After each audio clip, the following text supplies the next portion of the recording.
On Meet the Press, Tom Brokaw shared some of his thoughts regarding the division in the country in regard to immigration, particularly immigration from Mexico and Central American countries. I don't want to put words in his mouth, so why don't we just take a listen to what he had to say. On the Republican side, a lot of people see the rise of an extraordinary, important new constituency in American politics, Hispanics, who will come here and all be Democrats. Also, I hear when I push people a little harder, I don't know whether I want brown grandbabies. I mean, that's also a part of it. It's the intermarriage that is going on and the cultures that are conflicting with each other. I also happen to believe that the Hispanics should work harder at assimilation. That's one of the things I've been saying for a long time. That they ought not to be just codified in their communities, but make sure that all of their kids are learning to speak English and that they feel comfortable in the communities. And that's going to take outreach on both sides, frankly. So the backlash was swift. And we're gonna give you his apology in just a second. But I love like we don't want your brown grandbabies, but you should assimilate. You should assimilate, right? First of all, and the assumption that Hispanics are automatically, no matter what, gonna vote for Democrats. Yeah, because you guys are pretty hideous to them. And think about this, many Hispanics are actually deeply religious. And if you cared to be welcoming toward them, maybe they would be more likely to assimilate, but more importantly, they would be more likely to vote for Republicans. And Hispanics, it's not a monolithic group. They've just made their assumptions, they've latched onto stereotypes, and that's it. They don't want to move forward. So I want to build on what Anna's saying. There's two principal problems with what Tom Brokaw just said. First, I want to be clear. He's saying it's bad that some Republicans are saying, I don't want brown babies. So let's be fair about what he's saying. I just didn't want you to misunderstand it. But he also said, as if it was a legitimate reason, they're concerned that they're gonna vote for Democrats. So that's as opposed to the illegitimate not wanting brown babies, the legitimate reason is they don't want more Democratic voters. But as Anna pointed out, or you could try to actually get them to be your voters by, I don't know, representing them.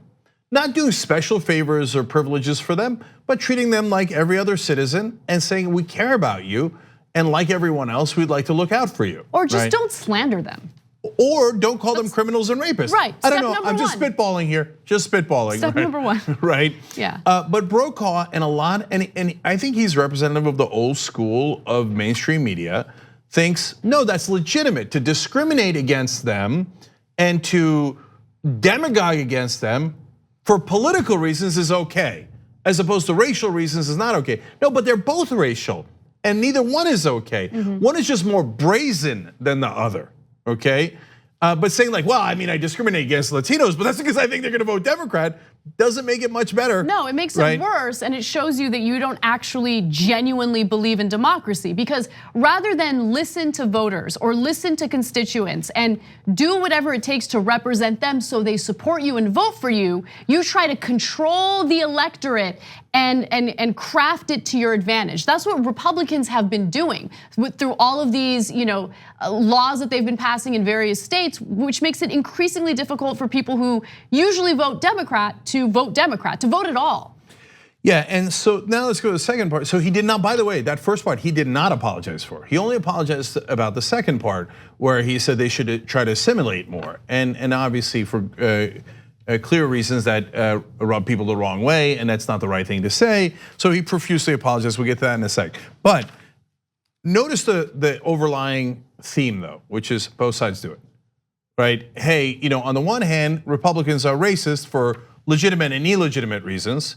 But on the other hand, it's also Latinos' fault, maybe equally so. And remember, he said, I've been saying this for a long time. He apparently only said it on TV now and had got caught with his hand in the cookie jar. Apparently, he's been telling people left and right and did not get caught earlier about how he thinks, well, there's good people on both sides, there's bad people on both sides. The Republicans are racist against Latinos, but Latinos won't bend to their will and speak English immediately and do everything the Republicans want, so I'll call it even, which is the essence of Tom Brokaw's career. So I know that in Washington and New York, you mention Tom Brokaw and they will trip over themselves bowing down. Like, oh my God, the legend, Tom Brokaw, the legend, right? I don't care, I don't agree. I think that Tom Brokaw was not especially bad, he was just as bad as everyone else. and the constant, I can't tell who's telling the truth. Republicans say this, Democrats say that. I'll call it 50-50, thereby aid and abet lies. So, and what's even worse is apparently he's internalized some of that. All right, now that he got caught, let's go to his apologies. So again, backlash was swift, and he goes on Twitter. This is from a series of tweets, but we consolidated them to give you his full apology. He says, I am sorry, truly sorry, my comments were offensive to many. The great enduring American tradition of diversity is to be celebrated and cherished. I am sorry, I never intended to disparage any segment of our rich, diverse society, which defines who we are. Finally, I am sorry I failed to convey my strong belief that diversity, dynamic and inclusive, is what makes America. Okay, so look, he apologized like 78 times, I get it. He realized it threatened his career, and so the part that sticks with me is I've been saying this a long time. Right, but like, okay, so just going back to the playing both sides game that we see in the media oftentimes. Look, on the outside, on a very shallow level, it might appear that they're playing both sides or using each side as equal in any given political argument. But in reality, and you can tell by his tone, you can tell by the way he phrased that entire statement, that he falls in the more right-wing category on this issue. And so you think that that didn't come out in his fair reporting? You know, the leaning toward the right, favoring the right's argument. It might appear that he's trying to be fair, but in reality, that bias exists, and that bias does show in the reporting. And almost every one of his generation of reporters, all the way up to now, says things that are patently false, like this is a center-right country. It's not. Read a poll, any poll, every poll. On almost every issue, it's a massively center-left country. But Brokaw and his ilk, in effect, I don't think they intended to, but in effect lied to the country over and over again, saying, no, you're right wing, you're right wing, you're right wing. And there are assumptions, not because they were bad people, but because they believed in that groupthink. There are assumptions where center right was correct and everything else is incorrect and radical and fringe and impractical. And that has done great harm to the country. So we just found out a sliver of what Tom Brokaw really thinks. And it's not to say that I don't accept his apology. I don't really care about Tom Brokaw as a person, right? I don't dislike him. He's not my uncle. I don't care, right? So, okay, I accept his apology for whatever it's worth. It's not my place to accept it or reject it, but that's not the important part. The important part is, how does the media cover these topics? And when you equate racism with the opposite, that is not a good way to cover it. And unfortunately, that's been the case in media for a long, long time. And again, super last thing, hearkening back to the horse race politics way of covering it. Well, the Republicans say that they're discriminating against Latinos because they don't want more Democrats voting.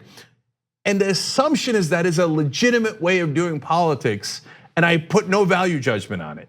Which is crazy. And the Brokaws of the world, and to this day, I would argue that a lot of the mainstream media thinks, hey, it's not my place to judge.